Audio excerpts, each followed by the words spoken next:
আমি মাঝে মধ্যে আজকে একটু দেখব, কারণ রেকর্ডের ব্যাপার অনেক কিছু এখানে উত্থাপিত হয়েছে। আমাদের মাননীয় বিরোধী দলের অনেক বিজ্ঞ সদস্য, ব্যারিস্টার্স, অ্যাডভোকেটস, যারা আইন কানুন সংবিধান উদ্ধৃত করেছেন, মজবুরিতে আমাকেও কিছু কিছু জবাব দিতে হবে। আজকে যে নোটিশটা মাননীয় বিরোধী দলীয় নেতা মুলতবি প্রস্তাবের জন্য উত্থাপন করেছেন, লিখিত কাগজটা আমার কাছে আছে। এখানে জুলাই জাতীয় সনদ, সংবিধান সংস্কার বাস্তবায়ন আদেশ 2025, আদেশ নম্বর 1 2025, আমি পড়ছি ওনারটা। এর অনুচ্ছেদ 10 অনুযায়ী সংবিধান সংস্কার পরিষদের অধিবেশন আহ্বান প্রসঙ্গে, এটাই হচ্ছে আজকের ফ্যাক্ট ইন ইস্যু, আলোচ্য বিষয়। তা আসি, এই 10 অনুচ্ছেদ সংবিধান সংস্কার বাস্তবায়ন আদেশের কি, সেটা হচ্ছে পরিষদের অধিবেশন আহ্বান, কোরাম, ভোটদান ইত্যাদি সংসদ নির্বাচনের ফল ঘোষিত হইবার 30 পঞ্জিকা দিবসের মধ্যে যেই পদ্ধতিতে জাতীয় সংসদের প্রথম অধিবেশন আহ্বান করা হইবে, অনুরূপ পদ্ধতিতে পরিষদের প্রথম অধিবেশন আহ্বান করা হইবে। এটা একটি আদেশ। তাদের বক্তব্য অনুযায়ী এই পরিষদের অধিবেশন কেন রাষ্ট্রপতি আহ্বান করলেন না? এবার সংবিধানে আসি। আর্টিকেল 72 অনুসারে রাষ্ট্রপতি প্রধানমন্ত্রীর পরামর্শ অনুযায়ী, লিখিত পরামর্শ অনুযায়ী সংসদের অধিবেশন, প্রথম অধিবেশন, সময়, স্থান নির্ধারণ করে প্রজ্ঞাপন করেছেন। আর্টিকেল 73 অনুসারে তার ভাষণ দেওয়ার কথা, তিনি এখানে ভাষণ দিয়েছেন। আমাদের মাননীয় বিরোধী দলের সদস্যগণ তার ভাষণ শুনতে চান নাই, ওয়াকআউট করেছেন, ভালো কথা, কিন্তু তার ভাষণের উপর আলোচনা করছেন এবং 50 ঘন্টা আলোচনা হবে ইনশাআল্লাহ। মাননীয় মহামান্য রাষ্ট্রপতির কাছে সংবিধান অনুযায়ী আমাদের কোনো কোনো সদস্য এখানে আছেন, উপদেষ্টা হিসাবে শপথ নিয়েছেন। সংবিধান তখন ভালো ছিল, রাষ্ট্রপতিও তখন ভালো ছিল, কিন্তু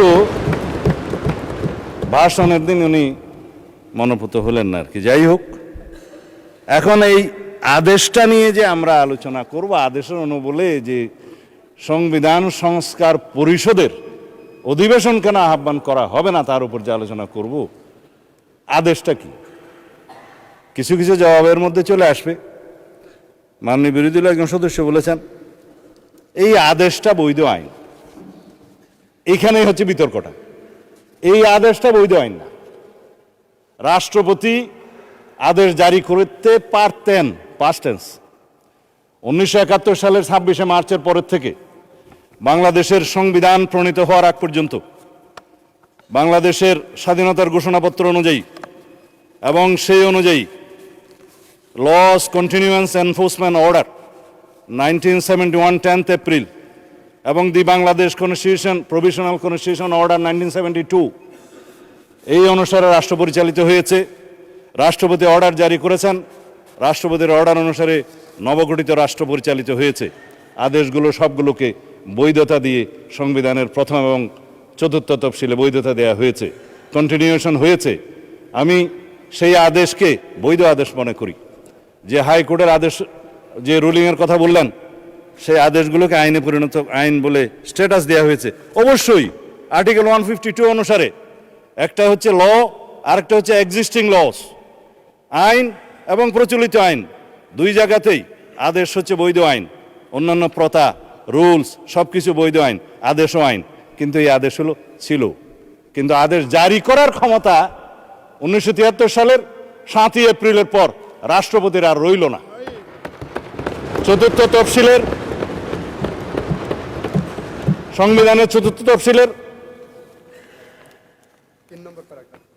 ধারা 3 সাবসেকশন 2 সাবসেকশন 3 অনুসারে যে সমস্ত আদেশ জারি হয়েছিল সেটা বৈধ, এবং যে সমস্ত আদেশ জারি হয়েছে সেটা পরে রাষ্ট্রপতি বাংলাদেশে প্রণীত সংবিধানের সাথে সামঞ্জস্যপূর্ণতা দেওয়ার জন্য সেটা আদেশ সংশোধনও করার ক্ষমতা দেয়া হয়েছে।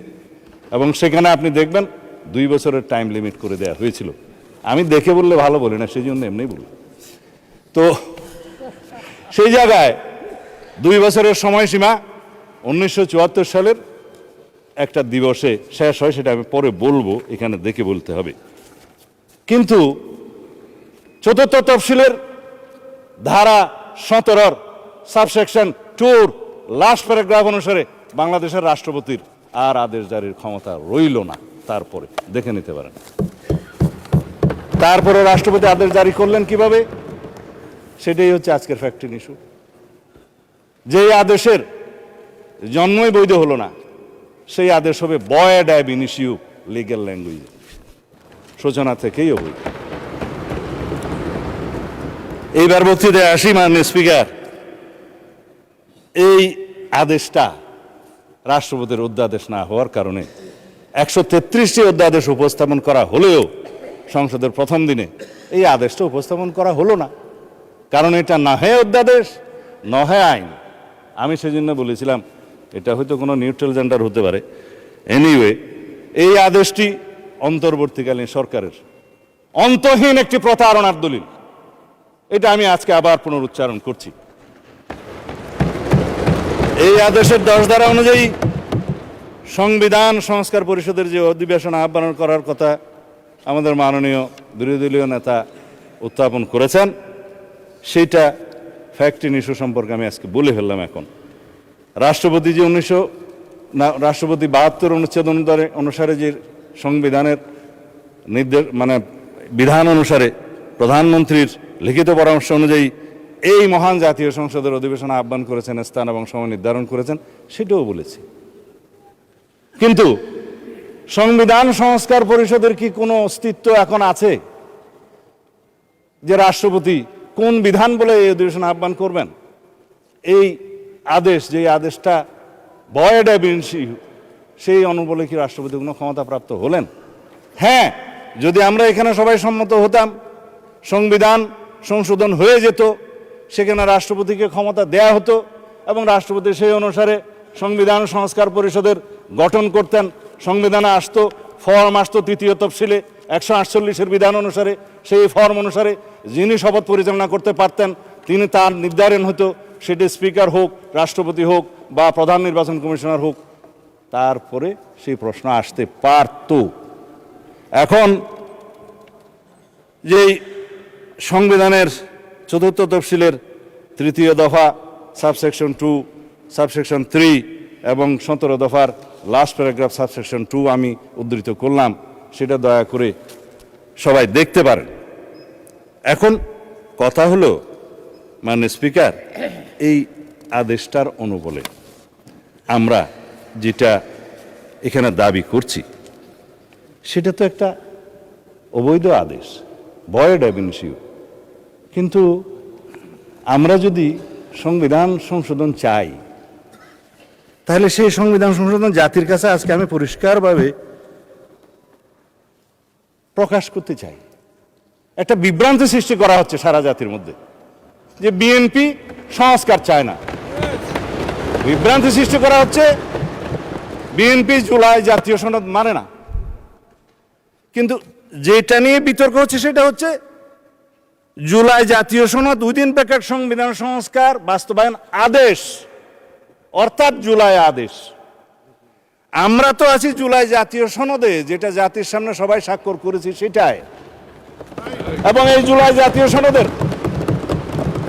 2025-এর ঐতিহাসিকভাবে যেটা স্বাক্ষরিত হয়েছে বাংলাদেশের সকল রাজনৈতিক দলের, গণতান্ত্রিক রাজনৈতিক দলের ফেসিবাদী বাদে, যেটা রাজনৈতিক সমঝোতার দলিল হিসাবে স্বাক্ষরিত হয়েছে, এই দলিলের প্রত্যেকটি অক্ষর, শব্দ, বাক্য আমরা ধারণ করি এবং প্রতিবাদ করি।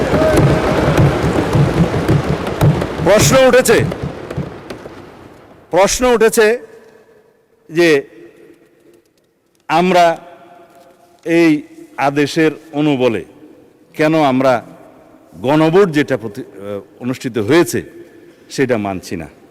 আসেন, গণভোট অনুষ্ঠিত হয়েছে, এই গণভোটের প্রস্তাবক তো আমরা ছিলাম।